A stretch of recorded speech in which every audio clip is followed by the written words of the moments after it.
ঝিমলিতলার গল্পে আপনাদের সকলকে স্বাগত জানাই। গল্প পড়ছি আমি কস্তুরী। আজ পড়ছি লীলা মজুমদারের লেখা বাপের ভিটে।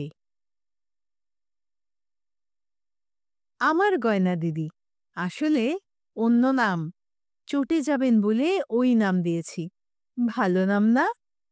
একবার বুড়ো বয়সে ছেলে বউয়ের ওপর রেগেমেগে কলকাতা থেকে গঙ্গাসাগর যেতে আধপথ দূরে উত্তরাধিকার সূত্রে পাওয়া তার বাপ পিতামহর আদিবাড়িতে চলে গেছিলেন। সে এক অদ্ভুত জায়গা। জগন্নাথ ঘাট থেকে নৌকোয় উঠে 7 ঘন্টা বাদে মকরঘাটায় নামতে হয়। যেমন নাম তেমনই জায়গা। সেকালে নাকি বড় বড় সুরতোলা মকর ড্যাঙায় উঠে শীতকালে রোদ পোয়াত। তাদের মুখের লালা শুকিয়ে নদীর পাড়ে ঝিনুকের মতো রঙের মুক্তোর মতো গোল সব মণি তৈরি হতো। সে মকরমণি যারা কুড়োতো তাদের আর ফিরে চাইতে হতো না।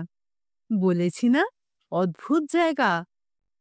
মকরঘাটায় একটা ছোট টিনের ট্রাঙ্ক, একটা ছোট শতরঞ্চির বিছানা আর একটা আরো ছোট বেতের ঝুড়ি শুদ্ধ গয়না দিদিকে নামিয়ে দিয়ে দুকুল মাঝি বলল, তা বুড়ো মায়ের থাকা হবেটা কোথায়?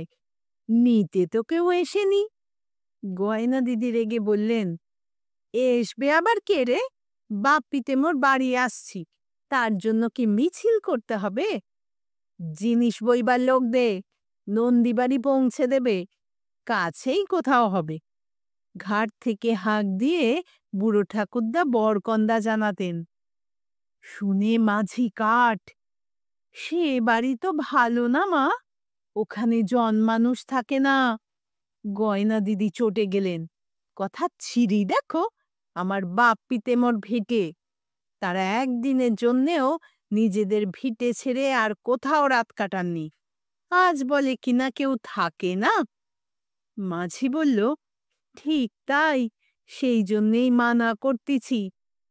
তারপর গয়না দিদিকে নিজেই বাক্স তোলা জোগাড় করতে দেখে গলুয়ের ওপর যে লোকটা এতক্ষণ ঘুমোচ্ছিল তাকে ঠেলে তুলে দিয়ে বলল, এই মাধব, মাঠানের জিনিস নন্দীবাড়ি পৌঁছে দেয়, 1 টাকা পাবি।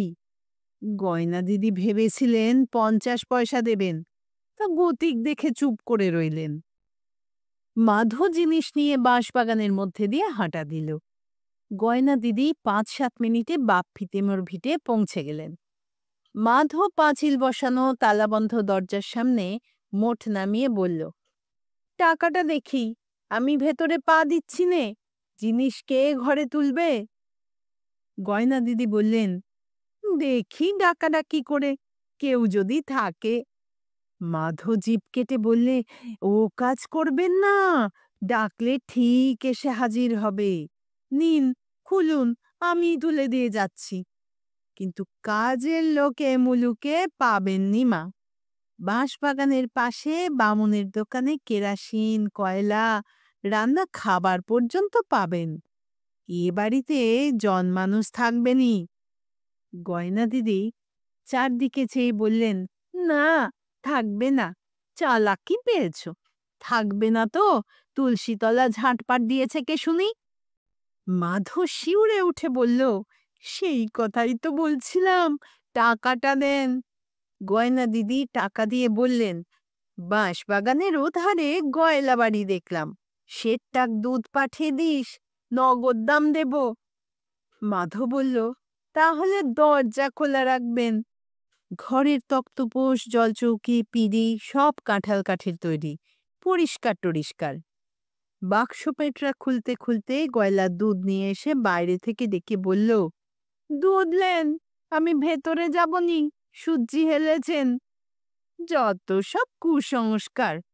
গয়না দিদি দুধের হাঁড়ি নিয়ে বেরোতেই গয়লা বলল, মোক্ষদা পিসির বাড়িতে ঘর পেতেন, সেইটাই ভালো হতো।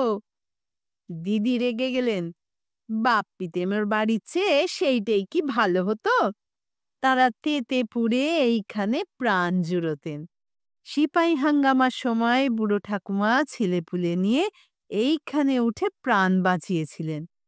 কেন, হয়টা কি চোর ডাকাত আসে? এগে রেতে ছাদে ধূপধাপ পড়ে, পড়ুক, আর কি। গোয়ালে কারা রাত কাটায়, তুলসী তলায় আলো দেয়, ভালো করে। আমার বাড়িতে আজ আমি আলো দেব। গয়লা নিঃশ্বাস ছেড়ে বলল, তবে আর কিছু বলবো নি। ভেতরের উঠোন কিন্তু আবর্জনায় ভরা। গয়না দিদি গোয়ালঘরের দিকে মুখ করে হাঁক দিলেন, কে আছিস ওখানে? উঠোন ঝেঁটিয়ে পেটিয়ে রাখতে পারিস না? ততক্ষণে অন্ধকার নেমেছে। কে একটা গোয়াল থেকে বেরিয়ে এসে ঝাড় দিতে শুরু করে দিল। উঠোনের কোণে ছোট কুয়ো। গয়না দিদি ঝুড়ি থেকে খুদে বালতি আর দড়ি বের করে তারার আলোয় সাবান মেখে চান করে ঘরে এসে আহ্নিক করলেন। গোয়াল ঘর চুপচাপ। আর কি তারা আসে যদি কাজ করতে হয়? লুচি, সন্দেশ, মর্তমান কলা খেয়ে ঘুম। রাতে একবার ছাদে ধূপধাপ শব্দ হলো বটে, তা হোক। ভোরে উঠে গয়না দিদি দিনের আলোয় দেখলেন গোয়াল ঘরের দোরে তালা দেওয়া, কুয়োর পাশে চৌবাচ্চাতে কানায় কানায় জল। ছাদে গিয়ে দেখলেন তাল পড়েছে, নারকল পড়েছে, তা ধূপধাপ হবে না। নিচে এসে দেখলেন ভেতরের দালানে এক কাঁদি কলা। চোরই হোক ছ্যাঁচড়ি হোক, যারা গোয়ালে রাত কাটায় তারা লোক ভালো, দয়া মায়া আছে শরীরে। গয়লা যেমন বলেছিল সদর দরজা খুলেই রাখলেন। সে দুধের সঙ্গে চাল, ডাল, আনাজপত্র দিয়ে পয়সা নিয়ে গেল। এক পয়সা বাকি রাখল না। বলল, কিছু বলা যায় না মা, ভালো কথা তো শুনলেন না। রেতে কেউ আসেনি? গয়না দিদি বললেন, না। সন্ধেবেলায় দালানের পাশে ইট পেতে উনুন করে তালের বড়া, তালের ক্ষীর তৈরি করে আহ্নিক সেরে উঠেই থামের পেছন থেকে একটা কালো রোগা ছেলেকে হিড়হিড় করে টেনে বের করলেন। হতভাগার গায়ে একটা তেনা নেই। কি নাম তোর? কিলবিল করতে করতে সে বলল, ইগে পেয়েছো? এত ধেড়ে ছেলে উদম ঘুরছিস, লজ্জা করে না? এগে না। গয়না দিদি তাকে গায়ের চাদর খুলে দিয়ে বললেন, কলা পাতায় তালের বড়া, তালের ক্ষীর দিচ্ছি, নিয়ে যা। ঘরে আর কে আছে? এগে মা আছে। বেশি করেই দিলেন। ছেলেটা এক দৌড়ে অন্ধকারে মিলিয়ে গেল। 7 দিন ছিলেন গয়না দিদি। কোনো কষ্ট হয়নি। দিনের বেলায় শুনশান, রাতে তারা কাজ সেরে দিত। চোরের পরিবার সন্দেহ নেই, তবে দেখা পাননি আর। 7 দিন পরে ছেলে বউ এসে পায়ে ধরে মাপ চেয়ে কেঁদে কেটে তাকে ধরে নিয়ে গেল। শেষবারের মতো ভেতরের দালানে দাঁড়াতেই তাদের দেখতে পেলেন, দিনের আলোতেই। চাদর জড়ানো পেঁচো আর তার রোগা কালো নাককাটা মা। সাষ্টাঙ্গে প্রণাম করল তারা, তারপরেই আর দেখতে পেলেন না। ছেলে বাধা ছাদা সেরে বলল, বেশ তো ছিলে মনে হচ্ছে মা, অথচ এদিককার লোকদের এমনই কুসংস্কার।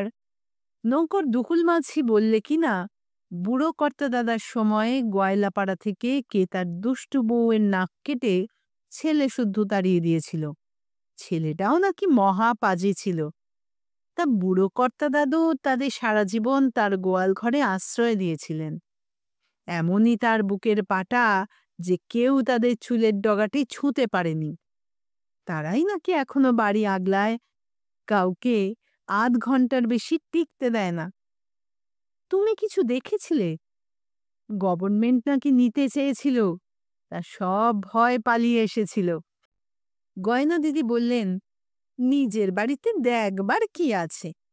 এই আমি বলে দিলাম তোকে মদন, এখন থেকে আম কাঁঠালের সময় প্রত্যেক বছর 6 মাস আমি এখানে কাটাবো। কি জায়গা বল দেখিনি? নদীর ধারে এই বড় বড় মুক্ত গজায়। বলেনি দুকুল মাঝি? ভূত আসে না আরো কিছু। ভূত এলে আমি দেখতে পেতাম না? মদনের বউ বলল, একলা কি করে থাকবেন মা? শুনেছি কাজ করবার লোক পাওয়া যায় না। দুকুল মাঝি দড়ি খুলে দিয়ে বলল, অন্য জায়গায় থাকলে পাওয়া যেত, নন্দী বাড়িতে কেউ বা দেবে না। গয়না দিদি ফোঁস করে উঠলেন, যত রাজ্যের বাজে কথা, লোক ওখানে যথেষ্ট আছে। কি ঝটিতি পটিতি কাজ তাদের, কি পরিষ্কার পরিচ্ছন্ন, এক কণা ধুলো পড়ে তো থাকেই না। রেতে টেমির আলোতে স্পষ্ট দেখেছি দুটো লোক কাজ করে যায়, তা মাটিতে এতটুকু ছায়া পড়ে না। হাঁ করে আছিস যে বড়, কি হলো তোদের?